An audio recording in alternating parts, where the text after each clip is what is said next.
ನಮಸ್ತೆ, ನಾನು ಇವತ್ತು ನಿಮಗೆ ಬೆಲ್ಲದಿಂದ ಹೇಗೆ ಮೈಸೂರು ಪಾಕ್ ಮಾಡ್ಬೋದು ಅಂತ ಹೇಳಿಕೊಡ್ತೇನೆ.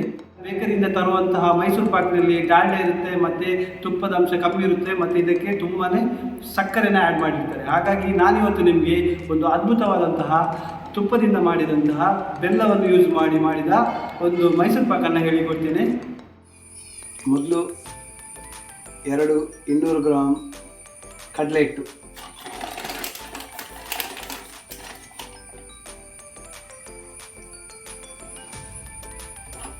ಸ್ವಲ್ಪ ಹಸಿ ಸ್ಮೆಲ್ ಹೋಗೋ ತನಕ ಸ್ವಲ್ಪ ಅದನ್ನು ಹುರಿಬೇಕು.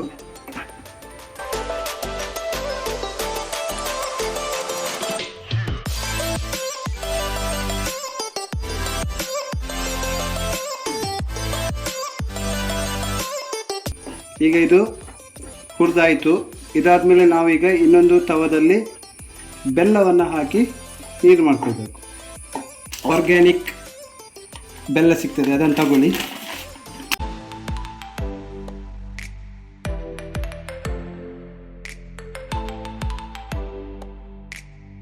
ನಿಮಗೆ ಹೇಗೆ ಸ್ವೀಟ್ ಬೇಕು ಅದರ ಮೇಲೆ ಡಿಪೆಂಡ್ ಆಗಿ ನೀವು ಬೆಲ್ಲವನ್ನು ಹಾಕ್ಬೋದು. ನಿಮಗೆ ಜಾಸ್ತಿ ಸ್ವೀಟ್ ಬೇಕಾದರೆ ಜಾಸ್ತಿ ಹಾಕಿ. ನಾನಿಲ್ಲಿ ಒಂದು 200 ಗ್ರಾಮ್ನಷ್ಟು ಬೆಲ್ಲವನ್ನು ಹಾಕಿದೆ. ಇದಾದಮೇಲೆ ನೀವು ಸ್ವಲ್ಪ ಇದಕ್ಕೆ ನೀರನ್ನು ಹಾಕಬೇಕು. ಇದು ಫುಲ್ ಮೆಲ್ಟ್ ಆಗಬೇಕು. ಇದನ್ನು ನೀವು ಫುಲ್ಲು ಮೆಲ್ಟ್ ಮಾಡಬೇಕು.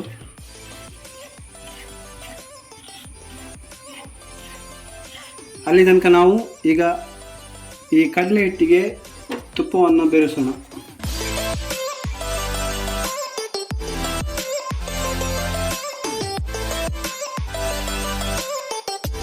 ಇದು ಮಿಕ್ಸ್ ಆಗಿದೆ. ಇದು ನೋಡಿ, ಬೇಕಾದರೆ ನೀವು ಇದು ಹೀಗೆ ಕೈಯಲ್ಲಿ ಅಂಟನ್ನು ನೋಡ್ಬೋದು. ನೋಡಿ, ಇಷ್ಟು ಅಂಟು ಆದಮೇಲೆ ನೀವು ಇದನ್ನು ಪಕ್ಕಕ್ಕಿಡಿ.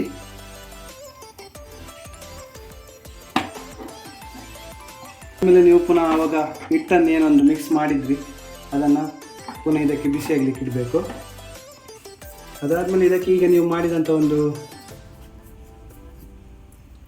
ಏನು ಬೆಲ್ಲದ ಪಾಕ ಇದೆ ಅದನ್ನು ನೀವು ಈಗ ಇದರ ಮೇಲೆ ಹಾಕಿ, ಅದಾದಮೇಲೆ ಇದನ್ನು ನೀವೀಗ ಮಿಕ್ಸ್ ಮಾಡಬೇಕು.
ಈಗ ನಾವು ಇದನ್ನು ಕಟ್ ಮಾಡಬೇಕು.